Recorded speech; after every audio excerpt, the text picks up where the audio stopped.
Hello students. चलिए हम लोग आगे स्टार्ट करते हैं। जहां तक हम लोगों ने पढ़ा था उसी के आगे स्टार्ट करते हैं केमिस्ट्री में। आज केमिस्ट्री में हम लोग आई थिंक पढ़े थे कि रेट ऑफ रिएक्शन कैलकुलेट कैसे करते हैं। Calculation of rate of reaction पढ़ा था, जहां पर कैलकुलेट हुआ था कुछ प्रोडक्ट का अलग हमने निकाला था और इनिशियल उसका क्या कहते हैं रिएक्टेंट का अलग निकाला था, जिसमें हमने फाइनल माइनस इनिशियल और अपॉन में टाइम इंटरवल रखा हुआ था और एक्स अपॉन टी करके आया था। यहाँ तक हम लोगों ने कर लिया था। आज आपको क्या करना है, थोड़ा सा आगे बढ़ेंगे आप। और आज आपको क्या क्या पढ़ना है। पहली चीज तो आपको पढ़नी है कि representation of rate of reaction. Representation of rate of reaction कैसे रिप्रेजेंट करोगे रेट ऑफ रिएक्शन को। दूसरा आपको जो पढ़ना होगा वो होगा types of representation. Types of representation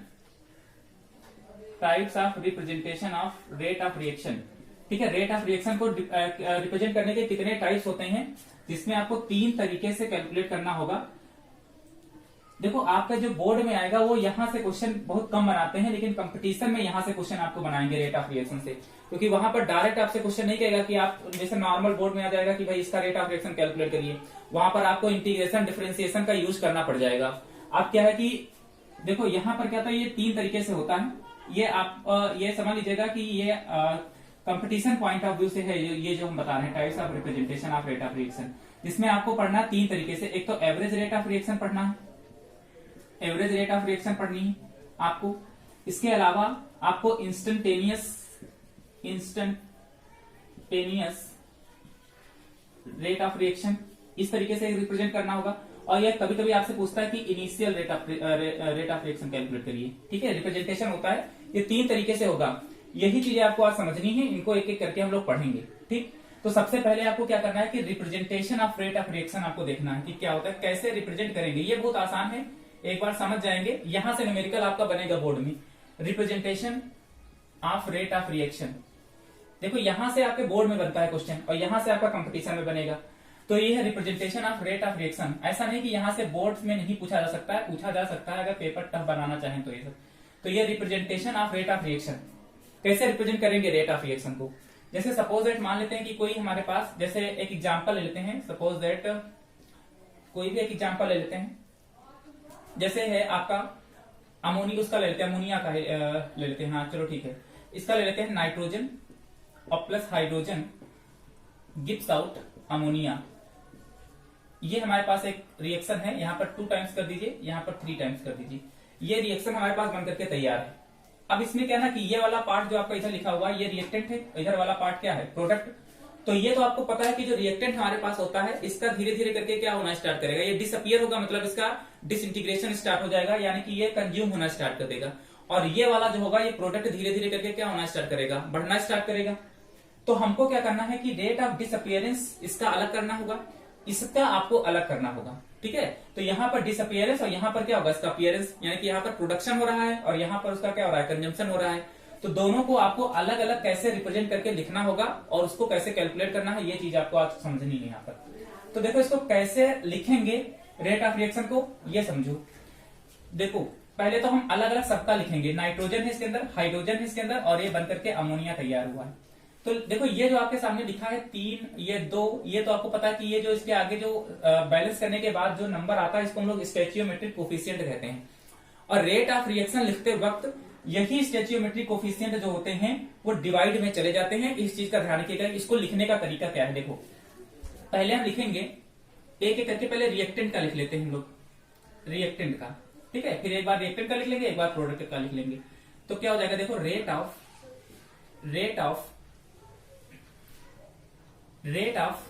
disappearance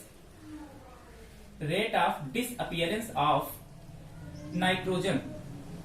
ठीक है, इसको डिसअपियरेंस लिख सकते हो या इसको आप कंजम्पशन लिख सकते हो, लिख सकते हो या डिक्रीमेंट लिख सकते हो, कुछ भी कर सकते हो इसको। नाइट्रोजन का हम लोग लिखना चाहेंगे तो कैसे लिखेंगे, देखो इसको लिखने का तरीका क्या होता है, डेल्टा जैसे लिखते हैं, इसका कॉन्सेंट्रेशन लिख लीजिए N2 divided by delta T। ठीक है, नाइट्रोजन का कॉन्सेंट्रेशन डिवाइडेड बाई T, क्योंकि रिएक्टेंट है तो माइनस का साइन आगे लगेगा। ये आपको पता है पहले से कि माइनस का साइन इस वजह से आगे लगाएंगे जिससे आपको पता चल जाए कि ये रिएक्टेंट है और ये धीरे धीरे करके कंज्यूम हो रहा है, क्योंकि और लास्ट में वैल्यू भी कैसी आनी चाहिए, पॉजिटिव आनी चाहिए, है ना। उसी तरीके से सबका लिख लीजिए, जैसे रेट ऑफ डिसअपियरेंस ऑफ इसका लिख लीजिए हाइड्रोजन का। तो जब हाइड्रोजन का रेट ऑफ डिसअपियरेंस इसका लिखेंगे जब रेट, तो कैसे लिखेंगे, देखो इसको लिखेंगे वही सेम काम लिखेंगे माइनस, क्योंकि रिएक्टेंट तो एक ही है एक तरीके से, तो डेल्टा और यहाँ ब्रैकेट में लिख लेंगे हाइड्रोजन का concentration divided by delta T. ये इसका हो गया, नाइट्रोजन का हो गया, इधर काहे का हो गया, हाइड्रोजन का हो गया। उसी तरीके से हम लोग काहे का लिख लेंगे, अब प्रोडक्ट का लिख लेते हैं, प्रोडक्ट का इसी तरीके से आपको लिखना है, जैसे रेट लिखते ना अभी इससे पहले जैसे करवाया था, डेल्टा का मतलब तो समझते हो कि चेंज है, कि final concentration minus initial divided by time. अब अगर इसी तरह प्रोडक्ट का लिखना चाहें तो हम यहाँ पर लिखेंगे कि रेट ऑफ अपीयरेंस कह सकते हो या इसको या प्रोडक्शन कह सकते हो, रेट ऑफ प्रोडक्शन, काहे का प्रोडक्शन ऑफ अमोनिया का प्रोडक्शन, ठीक है। तो अमोनिया का प्रोडक्शन इसको कैसे लिखेंगे, वही सेम काम, डेल्टा देखो ब्रैकेट में लिखेंगे अमोनिया कि अमोनिया के कॉन्सेंट्रेशन में चेंज डिवाइडेड बाई क्या हो जाएगा, डेल्टा टी। तीनों को लिख लिया हमने इस तरीके से। तो ये हमने अलग अलग सबके रेट लिख लिए हैं, नाइट्रोजन का रेट अलग लिख लिया है, हाइड्रोजन का अलग लिख लिया है और अमोनिया का अलग लिख लिया है। इसको तो हम प्लस में ही लिखेंगे क्योंकि हमको पता है कि यहाँ पर इसका क्या हो रहा है, इसका प्रोडक्शन हो रहा है, तो इसको हम लोग कहाँ में रखेंगे, पॉजिटिव में ही रखेंगे, ठीक। अब आपको क्या करना है, इधर का मिटा देना है, ये हम बता रहे थे कि ये चीजें आपको इसमें पढ़नी होंगी। अब इधर आपको करना क्या है कि अब पूरा हमको टोटल रेट ऑफ रिएक्शन लिखनी है। अगर हमको टोटल रेट ऑफ रिएक्शन लिखनी होगी तो कैसे लिखेंगे, तो टोटल रेट ऑफ रिएक्शन अगर आपको लिखनी है तो क्या हो जाएगी, देखो कि रेट ऑफ रिएक्शन, हम शॉर्ट फॉर्म में रिएक्शन लिखे दे रहे हैं, rate of reaction is equal to, देखो जितनी स्पीड से ये डाउन होता जाएगा मतलब कंज्यूम होता चला जाएगा, उतनी ही स्पीड से ये क्या होता जाएगा, प्रोडक्ट बनता चला जाएगा। तो हम इसको देखिए टोटल रेट ऑफ रिएक्शन कैसे लिखेंगे हम लोग, नाइट्रोजन का डिवाइडेड में क्या हो जाएगा, delta T is equal to, देखो सबका इसी तरीके से सब बराबर बराबर लिखते चले जाइए। इसको आप लोग माइनस में रखिएगा, जो रिएक्टेंट का होगा उसको माइनस में रखिएगा। देखो ये हाइड्रोजन का हो जाएगा डिवाइड बाई डेल्टा टी, ये भी माइनस में ही रहेगा, इज इक्वल टू, ये किसके बराबर हो जाएगी, अमोनिया के, मतलब rate of reaction of ammonia, ये ठीक है। ये सब एक दूसरे के क्या हो जाएंगे, डेल्टा टी, ये सब एक दूसरे के क्या हो जाएंगे, बराबर। अच्छा डेल्टा तब लगाते हैं जब टाइम इंटरवल बहुत ज्यादा होता है, मतलब एक फाइनाइट टाइम इंटरवल होता है जहां पर आपको पता हो कि हाँ यहाँ से यहाँ तक टाइम इंटरवल है 2 से 4 मिनट, 4 से 6 मिनट, मतलब एक फाइनाइट टाइम इंटरवल होता है तो हम लोग डेल्टा मानते हैं। और अगर टाइम इंटरवल बहुत कम होता है तो फिर हम उसको डिफरेंशिएट करते हैं, डी मानते हैं। अब देखो क्या कि ये डेल्टा हमारे पास, ये हमने लिख दिया। अब आपको भी ये पूरी कंप्लीट नहीं हुई है रेट ऑफ रिएक्शन, ये तो रिप्रेजेंटेशन होगा कि इस तरीके से आप रिप्रेजेंट करेंगे रेट ऑफ रिएक्शन को, लेकिन अभी आपको यहाँ पर स्टेचियोमेट्रिक कोफिशिएंट भी देखने पड़ेंगे, है ना। अगर मान लीजिए रिएक्शन के अंदर कोई भी स्टेचियोमेट्रिक कोफिशिएंट आ रहा है तो आप हमेशा उसको रिप्रेजेंट करते वक्त आप उसको हमेशा नीचे लिखेंगे अपॉन में करके। जैसे 3 लिखा है तो हाइड्रोजन जहां पर लिखा है उसी के आगे आप लोग इसको माइनस में 1 अपॉन में 3 कर देंगे बस, ये ठीक। उसी तरीके से जैसे अमोनिया कितना है हमारे पास 2 है स्टेचियोमेट्रिक कोफिशिएंट, तो इसको हम लोग क्या कर देंगे 1/2, ये प्लस में रहेगा क्योंकि ये प्रोडक्ट है। तो चाहे रेट ऑफ रिएक्शन जितनी देखो स्पीड से नाइट्रोजन घटेगी, हाइड्रोजन घटेगी, उतनी ही स्पीड से अमोनिया क्या होगी, बनेगी। तो इस तरीके से आप रेट ऑफ रिएक्शन को क्या करेंगे, रिप्रेजेंट करेंगे। तो ये है रेट ऑफ रिएक्शन को रिप्रेजेंट करने का तरीका। हमेशा ध्यान रखिएगा कि जो भी स्टेचियोमेट्रिक कोफिशिएंट होगा वो हमेशा कहाँ आएगा, इसके नीचे आएगा। जैसे सपोज एक दूसरा एग्जांपल हम ले लेते हैं, जैसे एक रिएक्शन लिखते हैं, सल्फर डाइऑक्साइड गैस है और प्लस का हाफ O2 और ये बनकर के तैयार हो जाता है SO3 सल्फर ट्राइऑक्साइड। अब अगर हम इसका रिप्रेजेंटेशन करें, हम total rate of reaction direct लिखना चाहते हैं। अब तो देखो डायरेक्ट रेट ऑफ रिएक्शन कैसे लिखेंगे, आप अलग अलग नहीं करते हैं क्योंकि जब न्यूमेरिकल आएगा तो आपको डायरेक्ट करना होगा। तो कैसे करेंगे, देखो माइनस में सल्फर डाइऑक्साइड गैस का लिख लीजिए डेल्टा, यहाँ पर हो जाएगा कितना SO2 डिवाइडेड बाई ये delta T is equal to minus का, देखो ये 1/2 टाइम्स ऑफ O2 है। तो देखो पहले तो हम लिख लें ये क्या कहते हैं माइनस का डेल्टा O2 और डिवाइड बाई कितना हो जाएगा डेल्टा T। अच्छा इसको लिखेंगे कि 1/1/2 ऐसे करके लिखेंगे ना, क्योंकि ये जो स्टेचियोमेट्रिक कोफिशिएंट होता है वो हमेशा अपॉन में आता है। तो ये 2 कहाँ चला जाएगा, ऊपर। तो ये 2 ऊपर अगर चला जाएगा तो हम इसको सीधे सीधे ऐसे लिखेंगे माइनस का 2 टाइम्स ऑफ ये, और ये किसके बराबर हो जाएगा, ये प्लस का डेल्टा SO3 और अपॉन में कितना हो जाएगा डेल्टा T। तो ये है आपका रिप्रेजेंटेशन इस रिएक्शन का। ऐसे करके हम लोग कैलकुलेट करेंगे। अब जब न्यूमेरिकल आएगा तो क्या होगा, उसमें आपको एक की रेट आपको दे रखी होगी, बाकी किसी की आपसे पूछ लेगा, या से आप रेट ऑफ डिसअपियरेंस पूछ लेगा किसी का, जैसे आपको ये रिएक्शन दे देगा और कहेगा कि इसमें रेट ऑफ रिएक्शन नाइट्रोजन की आपको दे रखी होगी, और कहेगा कि रेट ऑफ अपीयरेंस बताओ अमोनिया का, या रेट ऑफ डिसअपियरेंस बता दो कहेगा हाइड्रोजन का। इस तरीके से क्वेश्चन पूछेंगे। जब न्यूमेरिकल लगवाएंगे तो आपको हम बताएंगे। तो ये आई थिंक समझ में आ गया होगा सबको कि रिप्रेजेंटेशन कैसे देते हैं रेट ऑफ रिएक्शन का। तो ये तो हो गया रिप्रेजेंटेशन रेट ऑफ रिएक्शन का। अब हम लोग समझेंगे, इसके बाद समझेंगे कि इसको 3 तरीके से रिप्रेजेंट करेंगे और उसको ग्राफिकल मेथड से कैसे समझेंगे। ठीक है, तो आप लोग इसका स्क्रीनशॉट ले लीजिए।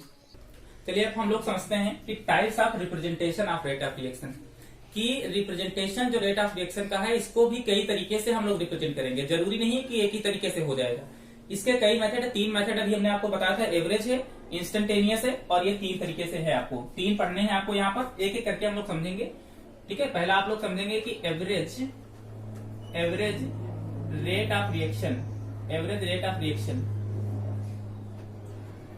इसको रिप्रेजेंट करना है। देखो आपसे कहेगा कि बताइए इस रिएक्शन की एवरेज रेट बताइए, कैलकुलेट करिए। तो एवरेज रेट कैलकुलेट करना का मतलब जैसे अभी हमने रिप्रेजेंटेशन दिखाया था सेम उसी तरीके से आप एवरेज रेट कैलकुलेट करेंगे। जैसे मान लेते हैं कोई भी रिएक्शन है आपके पास में, अगर ये ए है प्लस बी है और गिव्स आउट कोई भी यहाँ प्रोडक्ट सी बन जा रहा है, कुछ भी है, या नॉर्मल मान लेते हैं सीधे सीधे की एक कोई रिएक्टेंट आर है और इससे गोइंग टू प्रोडक्ट। मान लेते हैं समय टी बराबर 0 पर इसका कुछ इनिशियल कॉन्सेंट्रेशन होगा, वो फाइनल कॉन्सेंट्रेशन होगा और बिल्कुल सेम उसी तरीके से। तो इसको लिखने का तरीका क्या होता है कि अगर हम इसकी रेट ऑफ रिएक्शन लिखेंगे तो सीधे सीधे कैसे लिखेंगे, देखो ऐसे लिखेंगे ना भाई हम लोग की, भाई डेल्टा आर ये हो जाएगा आपका और डिवाइड कितना हो जाएगा डेल्टा टी। इसको इस तरीके से लिख लेंगे नॉर्मल। ये एवरेज रेट ऑफ रिएक्शन जैसे रिप्रेजेंटेशन होता है बिल्कुल सेम यहां पर आपको उसी तरीके से लिख देना है, इस तरीके से कि डेल्टा आर और अपॉन में क्या हो जाएगा डेल्टा टी। और वो भी काहे में रखना है आपको, माइनस में। इस चीज का ध्यान रखिएगा क्योंकि हम बात काहे की कर रहे हैं यहाँ पर, रिएक्टेंट की। ये हम बात पहले काहे की करेंगे, रिएक्टेंट की। तो इधर रिएक्टेंट की बात कर लेते हैं और इसका ग्राफ बना लेंगे, और इधर हम लोग प्रोडक्ट की बात कर लेंगे, इधर प्रोडक्ट की बात कर लेंगे और उसका ग्राफ बना लेंगे। तो प्रोडक्ट का जब रेट ऑफ रिएक्शन लिखेंगे इसी रिएक्शन में तो कैसे लिखेंगे, देखो तो यहाँ पर आपको लिखना होगा, कैसे लिखेंगे, डेल्टा प्रोडक्ट जो भी आपके पास में प्रोडक्ट हो और डिवाइडेड में कितना हो जाएगा डेल्टा। ठीक है, तो ये 2 आपके पास में रिप्रेजेंटेशन है। Average rate of reaction normal जैसे रेट ऑफ रिएक्शन रिप्रेजेंट करी जाती है बिल्कुल सेम उसी तरीके से रिप्रेजेंट करना है। अब बात आती है ग्राफ बनाने की। अच्छा एक चीज आपको समझ में आ रहा होगा कि ये माइनस का क्या शो कर रहा है, ये माइनस तो यही शो कर रहा है ना, ये धीरे धीरे करके क्या हो रहा है, कम होता चला जा रहा है ना। अगर ये धीरे धीरे करके मतलब समय के साथ में यहाँ पर जो भी इसकी रेट होगी रिएक्टेंट की वो धीरे धीरे करके कम होगी, जबकि यहाँ पर क्या समझ में आ रहा है, क्योंकि ये तो पॉजिटिव होता है तो यहाँ पर टाइम बढ़ने के साथ साथ में प्रोडक्ट क्या होगा, बढ़ेगा, और यहाँ पर टाइम बढ़ने के साथ साथ में रिएक्टेंट जो होगा वो कंज्यूम होता चला जाएगा, मतलब कम होता चला जाएगा। तो अगर हम आपसे एक ग्राफ इधर बनाने के लिए कहें, इधर किसके बीच में, ऊपर हम दिखाते हैं क्या भाई, क्या डिक्रीज हो रहा है, रिएक्टेंट में डिक्रीज क्या हो रहा है, कॉन्सेंट्रेशन डिक्रीज हो रहा है, और यहाँ पर क्या बढ़ रहा है, कॉन्सेंट्रेशन बढ़ रहा है। अगर बात करेंगे गैस की तो गैसियस फॉर्म होगी तो प्रेशर की बात कर लेंगे कि प्रेशर बढ़े घट रहा है। तो ये चीज है, तो हम बढ़ाएंगे ग्राफ का है के बीच में, कॉन्सेंट्रेशन के बीच में, और इधर बना लेते हैं, मान लेते हैं क्या, टाइम। भाई टाइम के साथ में कॉन्सेंट्रेशन का ग्राफ देखेंगे कि क्या होगा। यहाँ पर भी वही सेम ग्राफ बनाएंगे हम लोग, टाइम के रिस्पेक्ट में ऊपर कॉन्सेंट्रेशन दिखा देंगे, इधर की तरफ क्या दिखा देंगे, टाइम दिखा देंगे।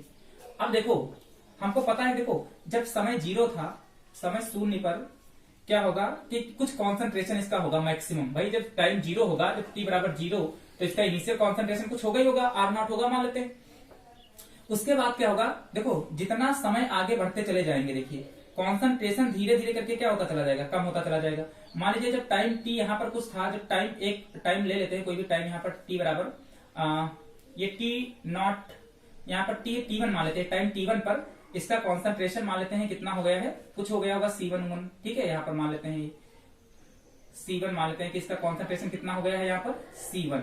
उसके बाद थोड़ा सा टाइम आगे और बढ़े तो ये कॉन्सेंट्रेशन और डिक्रीज करेगा यहाँ पर, तो उस वक्त मान लेते हैं समय T2 पर इसका कॉन्सेंट्रेशन कितना हो गया होगा, C2 हो गया होगा, इस तरीके से ऐसे करके। तो इसका ग्राफ कैसे बनेगा, देखो इसका ग्राफ कुछ ऐसे बनेगा कि धीरे धीरे करके इसमें चेंजेस आ रहे हैं, तो ये ग्राफ कुछ ऐसे कर्व में बनेगा, ऐसे करके। ये कि देखो एक यहाँ पर हमने मान लिया था कि एक यहाँ पर टाइम T1 पे एक को ले लेते हैं, यहाँ पर टाइम T1 पर इसका कुछ कॉन्सेंट्रेशन होगा, अपने मन से अज्यूम कर लेते हैं कुछ, और टाइम T2 पर इसका कुछ कॉन्सेंट्रेशन होगा, इसको आगे बढ़ा के मान लो। यहाँ पर 2 पॉइंट हम मान लेते हैं इस तरीके से। ठीक है, अब एवरेज कैलकुलेट करना था ना हमको, तो ये देखो धीरे धीरे करके कम हो रहा है, देखो समय बढ़ता जा रहा है और कॉन्सेंट्रेशन धीरे धीरे करके क्या होता चला जा रहा है, कम होता चला जा रहा है। तो अब इसको लिखेंगे कैसे, देखो हमने कोई 2 पॉइंट मान लिए कि भाई T1 पर इसका कॉन्सेंट्रेशन कितना था C1 और T2 पर इसका कॉन्सेंट्रेशन कितना था C2। तो जितना समय बढ़ रहा था, ये देखो T2 फाइनल माना जाएगा ना, फिर ये तो अगर देखा जाए तो जो फाइनल कॉन्सेंट्रेशन होगा वो इसके इनिशियल कॉन्सेंट्रेशन से क्या होगा, कम होगा कि ज्यादा होगा। मतलब कहने का ये कि C2 जो होगा वो हमेशा कम होगा किससे, यहाँ पर C1 से। क्योंकि देखो टाइम T1 पर जब इनिशियल कॉन्सेंट्रेशन मान लेते हैं कि T1 है, उस वक्त इसका कॉन्सेंट्रेशन कितना था C1, और समय T2 पर कुछ समय बीतने के बाद उसका कॉन्सेंट्रेशन कितना हो गया है C2। तो अगर ये दो पॉइंट हमने कंसीडर कर लिए तो ये तो इसका फाइनल दिखाएगा और ये इसका क्या दिखाएगा, इनिशियल दिखाएगा। तो हाँ, इसका मतलब ये है कि इसका कॉन्सेंट्रेशन ऑटोमेटिक कम हो चुका है किसके कंपेरिजन में, पहले वाले के कंपेरिजन में। तो अगर हम रेट ऑफ रिएक्शन लिखना चाहें तो कैसे लिखेंगे, तो रेट ऑफ रिएक्शन लिखना है तो कैसे लिखेंगे, देखो डेल्टा तो लगा ही, माइनस लगा लो आगे। देखो ये जगह final minus initial divided by T2 minus कितना हो जाएगा T1। अच्छा, क्योंकि C2 छोटा है और C1 बड़ा था, तो अगर यहाँ माइनस न लगाते तो आंसर माइनस में आ जाता है ना। इस वजह से हमको ये बाहर क्या लगाना पड़ा, माइनस लगाना पड़ा। तो इसको ऐसे लिखना है कि रेट ऑफ रिएक्शन जो होगा माइनस का C2 माइनस C1 और डिवाइड बाई क्या हो जाएगा T2 माइनस T1। ये इसका रिप्रेजेंटेशन होगा, जहां पर C2 ग्रेटर देन होगा किससे, C1 से। अब अगर प्रोडक्ट का देखें तो देखो आपको पता है कि टाइम बढ़ने के साथ साथ में कॉन्सेंट्रेशन क्या होगा, बढ़ेगा। जैसे समय मान लेते जब 0 था तब तो कॉन्सेंट्रेशन 0 ही होगा। जब समय धीरे धीरे करके बढ़ेगा ये उतना उतना कॉन्सेंट्रेशन, देखो पहले ये फिर ऐसे ऐसे करके बढ़ता चला जाएगा, और एक समय ऐसा आएगा जहां पर कॉन्सेंट्रेशन क्या हो जाएगा, कांस्टेंट हो जाएगा। कांस्टेंट होने का मतलब है कि रिएक्शन बिल्कुल प्रोडक्ट बना चुकी है, फाइनल कंप्लीट होने के कगार पर पहुंच गई। तो ये कुछ इस तरीके से इसका ग्राफ बनेगा ऐसे। इसके बाद थोड़ी देर के बाद जाकर के ये कैसा हो जाएगा, कांस्टेंट हो जाएगा। देखो जैसे जैसे समय बढ़ता जा रहा है प्रोडक्ट भी क्या होता जा रहा है, बढ़ता चला जा रहा है, और एक समय आने के बाद वो कैसा हो जाएगा, कांस्टेंट हो जाएगा। तो यहाँ पर भी अगर हम मान लेते हैं कि समय T1 पर इसका कॉन्सेंट्रेशन कितना है, मान लेते हैं कि C1 हमने देखा था। उसके बाद थोड़ी देर के बाद देख लिया कि समय T2 पर इसका कॉन्सेंट्रेशन कितना हो गया है, ये T2 पर इसका कॉन्सेंट्रेशन कितना हो गया है C2। तो देखो समय बढ़ने के साथ साथ में इसका कॉन्सेंट्रेशन क्या हो रहा है, बढ़ रहा है। यानी कि इस केस में C2 जो होगा वो ग्रेटर देन होगा किससे कंपेरिजन में, C1 के कंपेरिजन में। भाई समय के साथ में इसका फाइनल कॉन्सेंट्रेशन हमेशा इनिशियल कॉन्सेंट्रेशन से ज्यादा ही तो रहेगा प्रोडक्ट में। तो इसको रेट ऑफ रिएक्शन अगर लिखना होगा तो कैसे लिखेंगे हम लोग, लिखेंगे डेल्टा तो वैसे लिखा ही हमने, है ना, delta P upon delta T तो लिखा ही है। तो इसको हम लोग लिखते कैसे, फाइनल, तो फाइनल माइनस क्या हो जाएगा, इनिशियल, और डिवाइडेड बाई कितना हो जाएगा T2 माइनस T1। तो ये तरीका है इसका लिखने का। तो ये है प्रोडक्ट का रिप्रेजेंटेशन और ये कहे का होगा रिएक्टेंट का। तो इस तरीके से आप ग्राफिकल मेथड से इसको क्या करेंगे, रिप्रेजेंट करेंगे। अब जब कंपटीशन में आपके क्वेश्चन आएगा तो डायरेक्ट आपसे नहीं कहेगा कि आप इस फॉर्मूले में रख करके निकाल लीजिए, वहां पर इस तरीके से ग्राफ दिए होंगे और ग्राफ पर वैल्यू दे रखी होगी इस तरीके से, यहाँ पर 2, 4, 6 कुछ ऐसे दे देगा आपसे, और फिर कहेगा कि इसका average rate of reaction calculate करो, एक रिएक्शन दे रखी होगी, है ना। अभी क्वेश्चन जब कराएंगे तो दिखाएंगे कि कैसे आ जाएगा। तो आपको इस ग्राफ के मेथड से आपको इसको सॉल्व करना पड़ेगा। फाइनल माइनस इनिशियल कर दीजिएगा, डिवाइड बाई टाइम कर दीजिएगा। इसी तरीके से यहाँ पर भी फाइनल माइनस इनिशियल कर देंगे और डिवाइड बाई टाइम कर देंगे, क्योंकि ये माइनस का साइन है, ऑटोमेटिक आंसर आपका कहाँ में आ जाएगा, पॉजिटिव में आ ही जाएगा। तो इस तरीके से आप रेट ऑफ रिएक्शन रिएक्टेंट का रिप्रेजेंट कर सकते हैं, और इस तरीके से रेट ऑफ रिएक्शन का है का हो जाएगा आपका प्रोडक्ट का। तो ये जो रिप्रेजेंटेशन दिया हुआ है रिएक्टेंट और प्रोडक्ट का अलग अलग, ये क्या है, इसकी एवरेज रेट ऑफ रिएक्शन।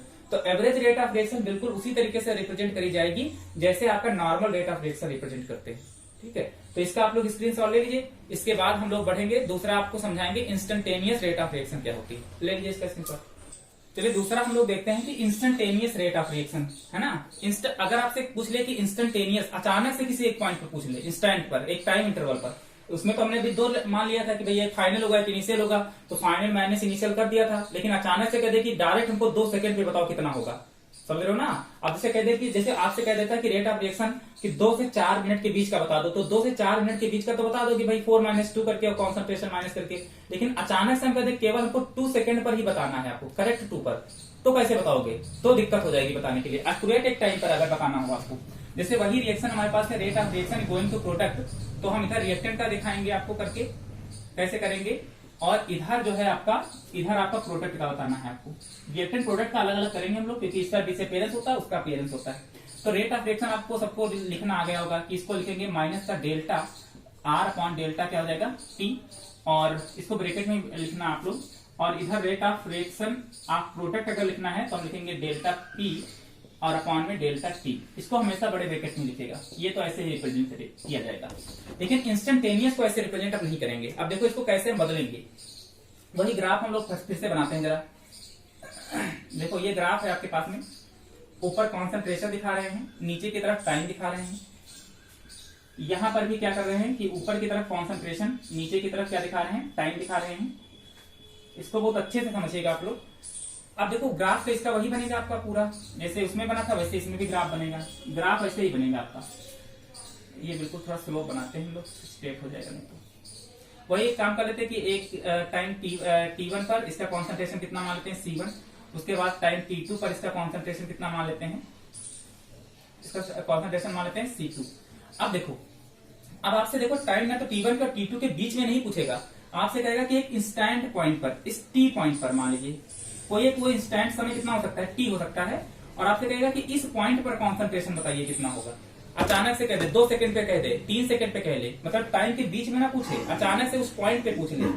चलिए ठीक है। तो अब अगर P पॉइंट पर अगर आपको रेट ऑफ रिएक्शन कैलकुलेट करना है, P पॉइंट पर है ना, यहाँ पर मतलब rate of reaction at instant T instant पर अगर आपसे रेट ऑफ रिएक्शन पूछेगा तो कैसे करोगे। देखो अब टी पॉइंट पे आ जाता है, तो इस केस में क्या भाई, अगर आपसे 2 सेकंड पे डायरेक्ट पूछ रहा है तो उसमें रेट ऑफ रिएक्शन में क्या होता है कि जो टाइम इंटरवल होता है वो बहुत कम, 0 के बराबर मान लिया जाता है। भाई जब 2 सेकंड में, तो 2 सेकंड में कॉन्सेंट्रेशन में कितना चेंज आएगा, बहुत कम ही चेंज हो पाएगा ना एक पर्टिकुलर टाइम इंटरवल पर। तो वहां पर टाइम को बहुत ही कम मान करके माना जाएगा। उस अगर टाइम को बहुत कम माना जा रहा है तो फिर हम लोग वहां पर डिफरेंशिएशन का प्रोसेस अपनाएंगे। मतलब कहने का ये है कि देखो ये रेट ऑफ रिएक्शन अगर हमको लिखना है तो इज इक्वल टू माइनस का डेल्टा आर, और अपॉन में क्या हो जाएगा ये डेल्टा टी, ये, और यहाँ पर लिमिट टेंड्स टू, मतलब जो हम टाइम मानेंगे यहाँ पर, जो टाइम मानेंगे वो कितना मानेंगे, जो टाइम आपके पास में डेल्टा टी जो होगा या टाइम इंटरवल जो आपका होगा उसको किसके बराबर मान लेंगे, 0 के। तो क्योंकि जब 0, इस वजह से टाइम इंटरवल 0 माना जाता है क्योंकि पर्टिकुलर किसी एक इंस्टेंट पर हम समय को बहुत कम मान करके चलेंगे। तो अगर टाइम को हम लोग क्या मानेंगे, 0 मान लेंगे, अगर टाइम को हम लोग 0 मानेंगे तो फिर हमको इसको क्या करना पड़ेगा, डिफरेंशिएट करना पड़ेगा। मतलब इसके कॉन्सेंट्रेशन को टी के रिस्पेक्ट में क्या करेंगे हम लोग, डिफरेंशिएट करेंगे। ठीक है। तो यहां पर जब आएगा तो ये है instantaneous rate of reaction represent करने का तरीका।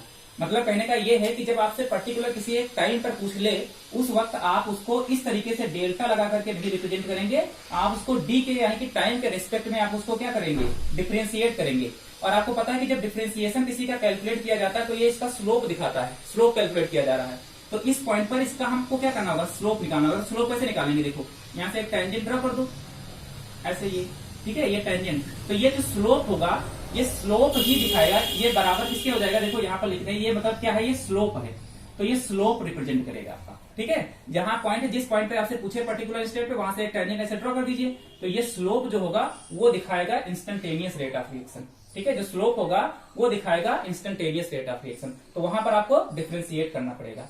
उसी तरीके से प्रोडक्ट में भी है, देखो इस पी पॉइंट पे कहा था, यहाँ से एक क्या करें, टेंजेंट ड्रॉ कर लीजिए, इसका एक स्लोप होगा अपना। तो यहाँ पर जब रेट ऑफ रिएक्शन लिखेंगे तो यहाँ पर भी delta P upon delta T ना लिख करके, ये ना लिख करके, तो क्या करेंगे, इंटीग्रेट करेंगे। यहाँ पर जो लिमिट है आपकी, ठीक है, डेल्टा टी जो हम मान करके चलते हैं वो कितना होगा, 0 के बराबर। मतलब समय यहाँ पर माना जा रहा है वो बहुत कम माना जा रहा है, इस वजह से हम इसको टी के रिस्पेक्ट में क्या करेंगे, डिफरेंशिएट करेंगे। तो ये होता है स्लोप, है ना। तो इंस्टेंटेनियस रेट ऑफ रिएक्शन का मतलब होता है कि आप उस ग्राफ का उस पॉइंट पर उस स्लोप दिखा रहे हैं, है ना, और उसको आप टी के रिस्पेक्ट में क्या करेंगे, डिफरेंशिएट करेंगे। क्वेश्चन ऐसे आएगा कि कोई एक ऐसी रिएक्शन है जिसका आपको कॉन्सेंट्रेशन दिया होगा, क्वेश्चन ये ऐसे दे दिया होगा कि 5t² प्लस का 6t प्लस का 2 इज इक्वल, ये ऐसे दे दिया है ना, कॉन्सेंट्रेशन दे दिया। अब कह रहा है कि टाइम t बराबर 5 सेकंड के लिए आप लोग बताइए कि इसका कॉन्सेंट्रेशन कितना होगा। तो आपको t के रिस्पेक्ट में पूरा डिफरेंशिएट कर दीजिए, पर t की वैल्यू रख दीजिएगा 5 सेकंड, बस आंसर आ जाएगा। ठीक है। तो इस तरीके के क्वेश्चन आपसे पूछे जाएंगे, हम करवाएंगे भी इस तरह का क्वेश्चन आपको। तो ये है आपका क्या, ये रेट ऑफ रिएक्शन है, इंस्टेंटेनियस रेट ऑफ रिएक्शन। अब एक और आपका बचता है लास्ट, देखो हम यही बताए दे रहे हैं, initial rate of reaction. Initial rate of reaction, ठीक है। इनिशियल रेट ऑफ रिएक्शन का मतलब क्या होता है भाई, जैसे मान लीजिए बाइक है, नॉर्मल से एक सिंपल सा एग्जांपल देते हैं, जैसे एक गोइंग रिएक्टेंट और गोइंग टू क्या है, प्रोडक्ट। तो देखो इनिशियल का मतलब क्या हो गया कि टाइम 0, टाइम कितना हो गया, 0। अच्छा जब टाइम 0 हो जाएगा तो अगर टाइम में 0 है तो रेट ऑफ रिएक्शन कहां से कैलकुलेट हो जाएगी, है ना। जब समय 0 है तो रेट ऑफ रिएक्शन भी क्या हो जाएगी आपकी, 0 ही तो होगी भाई। जब समय 0 है तो रेट ऑफ रिएक्शन का रिएक्शन बढ़ ही नहीं रही है। अब इसे क्या होता है ना कि जैसे सपोज दैट बाइक होती है, तो बाइक में क्या करते हैं, जब शुरुआत में स्टार्ट करते हैं तो जैसे कभी स्टार्ट नहीं होती बाइक, थोड़ी देर के लिए एक्सेलरेटर को क्या करते रहते हैं, जब रेस वगैरह होती है वहां पर क्या करते हैं कि गाड़ी का एक्सेलरेटर बराबर से घुमाते रहते हैं, ठीक है। लेकिन गाड़ी बढ़ती नहीं आगे की तरफ, क्योंकि हम ब्रेक लगाए हुए हैं, ब्रेक भी लगी है और गाड़ी का एक्सेलरेटर भी खींचते जा रहे हैं। तो उस केस में क्या है कि देखो उसको हम बराबर से उसमें चेंज करना चाह रहे हैं, लेकिन वो ब्रेक जो है वो उसको रोके हुए है, तो उस वक्त गाड़ी आगे बढ़ी नहीं रही है। अगर गाड़ी की स्पीड में चेंज ही नहीं हो रहा है तो फिर क्या हो रहा है, जीरो हो गई। वही सेम केस यहाँ पर होता है कि अगर initial rate of reaction calculate करना हो तो इसका मतलब टाइम जीरो है तो रेट ऑफ रिएक्शन भी क्या हो जाएगी, जीरो हो जाएगी। Delta R upon delta T equal to कितना हो जाएगा, जीरो। तो इस तरीके से आपको अलग अलग इसका रिप्रेजेंट करना होगा। तो इंपॉर्टेंट ये इंस्टेंटेनियस वाला था। इंस्टेंटेनियस का मतलब होता है कि आप उस कॉन्सेंट्रेशन को टी के रेस्पेक्ट में क्या करिए, डिफरेंशिएट कर दीजिए। मतलब इंस्टेंटेनियस रेट ऑफ रिएक्शन का मतलब होता है कि उस ग्राफ का स्लोप आपको कैलकुलेट करना है। तो इतना आप आज पढ़ लीजिएगा। इसके बाद कल हम आगे बढ़ेंगे, आगे जो भी टॉपिक आपका होगा, ठीक है। बाकी इसका स्क्रीनशॉट ले लीजिए और इसमें कोई अगर दिक्कत आती है तो पूछिएगा। ओके, चलिए ठीक।